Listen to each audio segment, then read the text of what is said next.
बिस्मिल्लाहिर्रहमानिर्रहीम। हम computer hardware को डिस्कस कर रहे थे लास्ट लेक्चर में। अब हमने वन बाय वन इसके जो डिफरेंट यूनिट्स हैं उनको डिस्कस करना है।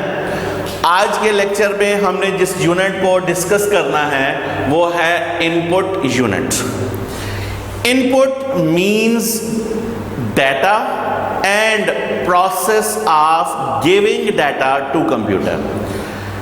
मीन्स के जो डाटा हम कंप्यूटर को देते हैं, जो कंप्यूटर डाटा इनटेक करता है, उस डाटा को भी इनपुट कहा जाता है।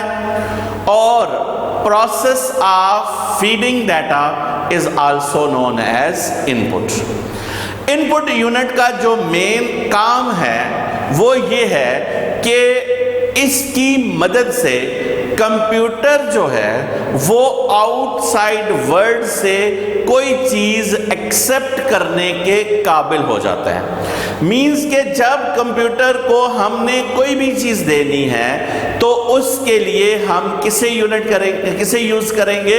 इनपुट यूनिट को यूज़ करेंगे। इनपुट यूनिट जो है वो इंसान को इस काबिल बनाती है कि वो कंप्यूटर को कोई चीज़ दे सके, और कंप्यूटर को इस काबिल बनाती है कि वो यूज़र से कोई चीज़ एक्सेप्ट कर सकते। एक्चुअली होता ये है कि इंसान या यूज़र के पास जो डाटा होता है वो उसके अपने फॉर्मेट में होता है। जब वो डाटा इनपुट यूनिट के पास जाता है तो इनपुट यूनिट का काम क्या है? इनपुट यूनिट का काम ये है कि वो उस डाटा को उस फॉर्मेट में कन्वर्ट कर देता है जिसमें वो कंप्यूटर के लिए एक्सेप्टेबल होता है, कंप्यूटर के लिए रीडेबल होता है, कंप्यूटर के लिए अंडरस्टैंडेबल होता है। तो अगर हम इस चीज़ को पॉइंट्स की फॉर्म में डिस्कस करें तो इनपुट यूनिट में connection of computer with outside world means के कंप्यूटर जो है उसको यूजर के साथ कनेक्ट कर देता है। make possible the conversation of user to computer means के इनपुट डिवाइसेस की मदद से यूजर जो है वो कन्वर्सेट करता है किसके साथ? कंप्यूटर के साथ। These devices convert the fed data, computer को दिया गया data, inputted data, into computer readable format. Different input devices are used according to user interfaces. हमारा जो ऑपरेटिंग सिस्टम है उसका एक जो सबसे इम्पोर्टेंट फंक्शन है वो है यूज़र इंटरफेस प्रोवाइड करना। मीन्स ऐसी इन्वायरमेंट प्रोवाइड करना, ऐसी प्लेस प्रोवाइड करना जिसमें यूज़र और कंप्यूटर एक दूसरे के साथ कन्वर्सेशन कर सके। हम विंडोज़ के यूज़र हैं, अगर हमें पूछा जाए कि हमारा इंटरफेस क्या है तो बेटा वो जगह जिसमें हम काम करते हैं वो है डेस्कटॉप। तो desktop is the interface provided by Windows. अब हम जो इंटरफेस हैं उनको दो कैटेगरीज में डिवाइड करते हैं। Number one are TUI, text user interface. ऐसा इंटरफेस जो टेक्स्ट के ऊपर बेस करता है। मीन्स हम जो भी चीज़ कंप्यूटर को प्रोवाइड करते हैं इन रिटन फॉर्म करते हैं, और कंप्यूटर भी हमें जो रिजल्ट्स प्रोवाइड करता है वो इन रिटन फॉर्म करता है। जब शुरू में कंप्यूटर बनाया गया था, ऑलमोस्ट विंडोज़ की क्रिएशन से पहले 1970 से 80s तक आपका जो इंटरफेस था वो 99% था टेक्स्ट यूज़र इंटरफेस। एक ब्लैक स्क्रीन, उसके ऊपर आपने रिटन फॉर्म में जो भी काम करना है, जो भी चीज़ देनी है, कंप्यूटर को दी, उसने प्रोसेस किया और रिटन फॉर्म में हमें रिजल्ट्स दे दिए। फिर 1980s के बाद सेकंड इंटरफेस आया जिसको हमने नाम दिया GUI, ग्राफिकल यूज़र इंटरफेस। जिसमें हमें रिटन फॉर्म में चीज़ें देनी नहीं पड़ती, बल्कि हमारी जो रिक्वायरमेंट्स हैं वो छोटे छोटे आइकन्स की फॉर्म में हमारे सामने पड़ी होती हैं और हम डिफरेंट डिवाइसेस की मदद से क्लिक या डबल क्लिक करके उनसे ऑपरेशंस परफॉर्म कर सकते हैं। अब इनपुट यूनिट के अंदर a variety of input devices are used. अब उनमें से हमने जो मोस्ट कॉमनली यूज्ड हैं, मोस्ट पॉपुलर डिवाइसेस हैं, उनको हमने डिस्कस करना है वन बाय वन। और सबसे पहली जो डिवाइस है हमारे पास वो है कीबोर्ड। ये जो वर्ड है की, ये कंप्यूटर के अंदर बटन के लिए इस्तेमाल होता है। कीबोर्ड का मतलब है, बोर्ड किसी भी फ्लैट सरफेस को कहा जाता है और कीबोर्ड का मतलब है एक फ्लैट सरफेस के ऊपर कोई चीज है जो कि डिफरेंट बटन्स की कॉम्बिनेशन से बना हुआ है, यानी a flat surface with a number of buttons is keyboard. हमारे पास जो कीबोर्ड है उसके ऊपर डिफरेंट बटन्स होते हैं जिनकी मदद से हम डिफरेंट ऑपरेशंस परफॉर्म करते हैं। हमारे पास ऑलमोस्ट 6 टाइप्स ऑफ बटन्स हैं जो हमारे कीबोर्ड के ऊपर होते हैं। उसमें सबसे पहले हमारे पास हैं फंक्शन कीज और फंक्शन बटन्स। ये जो फंक्शन कीज हैं ये हमारे पास होती हैं F1 से लेकर F12 तक। हर सॉफ्टवेयर के अंदर इनको स्पेसिफिक फंक्शन असाइन किया गया और जब हमने वो ऑपरेशन, वो फंक्शन परफॉर्म करवाना है, हमें कोई ना कोई फंक्शन की प्रेस करनी पड़ेगी। जिस तरह हम F1 है, F1 को हम हेल्प के लिए यूज़ करते हैं, F2 को हम ओपन के लिए यूज़ करते हैं, F3 को हम सेव करने के लिए यूज़ करते हैं। इस तरह हमारे पास F12 तक बटन हैं जिनको डिफरेंट फंक्शंस असाइन हैं और वो हमारी रिक्वायरमेंट के मुताबिक काम करते हैं। उसके बाद है टाइप रिटन एरिया। इस एरिया को हम अल्फा न्यूमेरिक कीज भी कहते हैं। Alpha means alphabets, numeric means numeric, plus इसमें कुछ स्पेशल कीज भी होती हैं जिसमें हमारे पास कॉमा है, सेमीकोलन है, ब्रैकेट्स हैं, स्क्वायर ब्रैकेट्स हैं, सो ऑन। इसको टाइप रिटन एरिया क्यों कहा जाता है? टाइप रिटन है टाइप राइटर से, क्योंकि कंप्यूटर ने रिप्लेस किया है ओल्ड टाइप राइटर को, तो वो यूज़र जो टाइप राइटर पे काम करते थे उनकी सहूलत के लिए, उनको फैसिलिटेट करने के लिए, उनको बेटर अकोमोडेट करने के लिए कीबोर्ड के ऊपर एज इट इज़ कीज बनाई गई जैसी कि टाइप राइटर के ऊपर थी। तो उस एरिया को नाम ही क्या दे दिया गया? Type written area. उसके बाद हमारे पास थर्ड है नेविगेशन कीज। नेविगेशन है नेविगेट से, और नेविगेट का मतलब है मूव अराउंड, यानी आप इधर उधर जो मूव करते हैं दैट इज कॉल्ड नेविगेशन। और जो कीज हम नेविगेशन के लिए यूज करते हैं उन्हें हम नेविगेशन कीज कहते हैं। हमारे पास नेविगेशन कीज जो हैं वो 8 हैं, जिसमें ये 4 एरो साइन हैं, home, and, page up and page down. ये 8 कीज हैं जिनको हम नेविगेशन कीज का नाम देते हैं। उसके बाद हमारे पास एडिटिंग कीज। एडिटिंग है एडिट से, और एडिट का मतलब होता है चेंजेस करना। मीन्स के एक चीज आपके पास मौजूद है, आपने उस चीज में कोई चेंजेस करनी है, तो उसके लिए फिर हम किसको यूज करते हैं? एडिटिंग कीज को। एडिटिंग कीज हमारे पास कौन सी हैं? Number 1 is insert, number 2 is delete, and number 3 is back space. ये जो 3 कीज हैं ये हमारे पास इस्तेमाल होती हैं किसके लिए? एडिटिंग के लिए, चीज़ों को चेंज करने के लिए। लॉक कीज, वो कीज जिनकी मदद से हम कुछ चीज़ों को लॉक कर देते हैं। इसमें हमारे पास है कैप्स लॉक, नम लॉक और स्क्रॉल लॉक। ये जो 3 कीज हैं हमारे पास, इन तीनों कीज को हम लॉक कीज कहते हैं। उसके बाद है न्यूमेरिक पैड। हमारे कीबोर्ड की राइट साइड पर 0 to 9 plus minus multiply divide and point इशारिया डॉट, ये हमारे पास कीज होती हैं जिनको हम न्यूमेरिक पैड कहते हैं।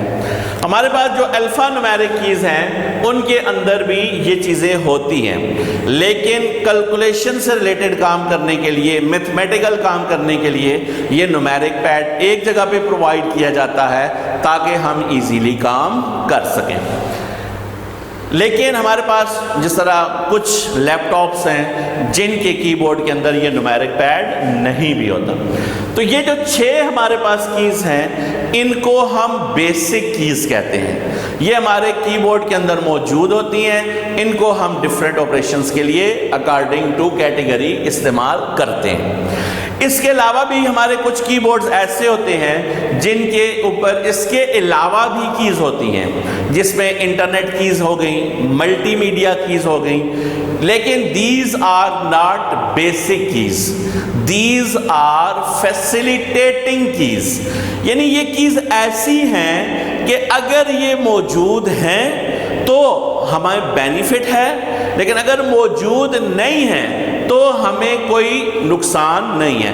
इनकी अल्टरनेट कीज ऑलरेडी हमारे पास सॉफ्टवेयर के अंदर मौजूद होती हैं, हम उनकी मदद से अपने ऑपरेशंस परफॉर्म कर सकते हैं। यानी अगर आप समझ लें कि बेसिक कीज हैं तो basic keys are must keys, उनकी प्रेजेंस जरूरी है। अगर ये कीज नहीं होगी तो हमारा ऑपरेशन नॉर्मल नहीं होगा, हमें प्रॉब्लम्स फेस करनी पड़ेंगी। लेकिन अगर फैसिलिटेटिंग कीज नहीं है तो हमारे काम के ऊपर कोई इफेक्ट नहीं होगा, हम अल्टरनेट वेज को यूज कर सकते हैं। उसके बाद हमारे पास second type of devices are pointing devices. Pointing devices क्यों कहा जाता है इनको? पॉइंट का मतलब होता है इशारा करना। पॉइंटिंग डिवाइसेस वो डिवाइसेस जिनकी मदद से हम किसी को पॉइंट आउट कर सकें, किसी को इशारा कर सकें। एक्चुअली होता यह है कि इन डिवाइसेस को जब हम अपने कंप्यूटर के साथ कनेक्ट करते हैं तो ये स्क्रीन के ऊपर हमें एक एरो साइन प्रोवाइड करती हैं जिसको हम कर्सर या पॉइंटर कहते हैं। इस कर्सर या पॉइंटर की मदद से हम स्क्रीन के ऊपर पड़ी हुई किसी भी चीज को पॉइंट आउट कर सकते हैं, इसलिए इन डिवाइसेस को पॉइंटिंग डिवाइसेस कहा जाता है। और ये डिवाइसेस सिर्फ यूज होती हैं ग्राफिकल यूजर इंटरफेस के अंदर। डिफरेंट डिवाइसेस हैं पॉइंटिंग डिवाइसेस जिनको हम इस्तेमाल करते हैं, और सबसे ज्यादा इस्तेमाल होने वाली डिवाइस है माउस। माउस को हम कहते हैं कि it is a pointing device used in graphical user interface. इस डिवाइस के अंदर 3 मेन चीजें होती हैं। Number 1 is left button, number 2 is right button, number 3 is scroll wheel. Left button is used for normal operation, और normal operation हमारे पास 2 हैं। Number 1 जो सिंगल क्लिक पे परफॉर्म होता है, नंबर 2 जो डबल क्लिक पे परफॉर्म होता है। सिंगल क्लिक की मदद से हम किसी चीज को सेलेक्ट करते हैं, और डबल क्लिक की मदद से हम किसी चीज को ओपन करते हैं। ये 2 हमारे पास नॉर्मल ऑपरेशन है। Second is right button. Right button is used for special operation. Special operation एक है, कोई भी आइकन है, कोई भी चीज है, उसके ऊपर हम क्या ऑपरेशंस परफॉर्म कर सकते हैं, उन ऑपरेशंस की लिस्ट डिस्प्ले करवाना, ये हमारे पास स्पेशल ऑपरेशन है। और जब हम किसी भी चीज के ऊपर राइट क्लिक करते हैं वो लिस्ट हमारे सामने डिस्प्ले हो जाती है। उस लिस्ट में से हमने कोई एक ऑपरेशन क्या करना होता है, सेलेक्ट करना होता है, और सेलेक्ट करने के लिए फिर हम किसको यूज करते हैं, लेफ्ट बटन को। उस बाद स्क्रॉल व्हील है। स्क्रॉल व्हील हम काम कर रहे हैं, हमारा काम जो है वो उसकी जो लेंथ है वो एक स्क्रीन से ज़्यादा हो गई है और वो ऊपर मूव हो गया है। हमने काम करते हुए ऊपर से कोई चीज़ देखनी है तो हम अपनी स्क्रीन पे उस डॉक्यूमेंट को स्क्रॉल करके नीचे ले आएंगे और उसको देखने के बाद फिर स्क्रॉल अप करेंगे नीचे अपना कंट्रोल लेकर आने के लिए। तो स्क्रॉल व्हील का काम है आपके डॉक्यूमेंट को अप एंड डाउन स्क्रॉल करना। एक्चुअली आपका जो माउस है वो काम कैसे करता है? काम इस तरह से करता है कि हम जब माउस को कोई भी एक फ्लैट सरफेस है उसके ऊपर वो पड़ा हुआ होता है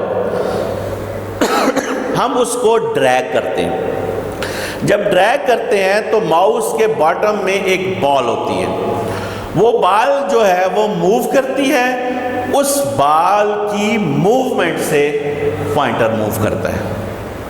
जब वो किसी स्पेसिफिक लोकेशन पर पहुंच जाता है तो फिर क्या होता है, उस लोकेशन पर हम इन बटन्स की मदद से ऑपरेशन परफॉर्म करते हैं। माउस की जो बॉल है अब इसको रिप्लेस कर दिया गया है लेज़र लाइट के साथ। वो माउस जिनके अंदर बॉल इस्तेमाल होती है उन्हें हम मैकेनिकल माउस कहते हैं, और वो माउस जिनके अंदर लेज़र लाइट इस्तेमाल होती है उनको हम ऑप्टिकल माउस कहते हैं। इसके अलावा हमारे पास इस माउस को ए वैरायटी ऑफ डिवाइसेस हैं जो इस्तेमाल होती हैं, जिसमें सबसे पहले हमारे पास है टच पैड। हमारा जो लैपटॉप है, लैपटॉप के अंदर जो काम माउस करता है वो हम टच पैड से लेते हैं। Track ball work same as mouse. इसमें और माउस में बिल्कुल छोटा सा डिफरेंस होता है। डिफरेंस क्या है कि माउस की जो बॉल है वो बॉटम में होती है और उस बॉल को मूव करवाने के लिए हमें पूरे माउस का जो कंटेनर है उसको ड्रैग करना पड़ता है। लेकिन जो ट्रैक बॉल है, ट्रैक बॉल की जो बॉल है वो कंटेनर नीचे होता है और उसके ऊपर पड़ी होती है, और हमने पॉइंटर को मूव करवाने के लिए सिर्फ बॉल को मूव करवाना पड़ता है। जब हम बॉल को मूव करवाते हैं हमें जो कंटेनर है वो अपनी जगह पे रहता है, उसे मूव करवाने की ज़रूरत नहीं पड़ती। हम उस बॉल को जब मूव करते हैं हमारा पॉइंटर मूव करता है और पॉइंटर को रिक्वायर्ड लोकेशन पर जाकर बटन्स की मदद से हम ऑपरेशन परफॉर्म करते हैं। उसके बाद है जॉयस्टिक। जिस तरह इसके नाम से पता चल रहा है, ऐसी स्टिक जो हमें खुशी देती है, खुशी वाली स्टिक। एक्चुअली ये जो है ये रिप्लेस करती है माउस को इन डिफरेंट कंप्यूटर गेम्स। जब हम गेम्स खेल रहे होते हैं तो गेम्स के अंदर जो ऑब्जेक्ट्स होते हैं उनकी फास्ट मूवमेंट को कंट्रोल करने के लिए हमारे पास जॉयस्टिक होती है। ये एक हैंडल नुमा स्टिक होती है जो आजकल बटन्स की फॉर्म में भी आ रही है। इस स्टिक को हम up down left right move कर सकते हैं, और जिस साइड पे हम इसको मूव करते हैं हमारी स्क्रीन के ऊपर मौजूद जो ऑब्जेक्ट्स हैं वो भी उसी साइड पे मूव करते हैं, और वो हमारे लिए रिक्वायर्ड ऑपरेशन जिस तरह भी हमने उनको कंट्रोल करना हो कर सकते हैं। उसके बाद हमारे पास लाइट पेन है, टच स्क्रीन है। ये सारी वो डिवाइसेस हैं जिनको हम अकॉर्डिंग टू रिक्वायरमेंट इस्तेमाल करते हैं। Thank you so much.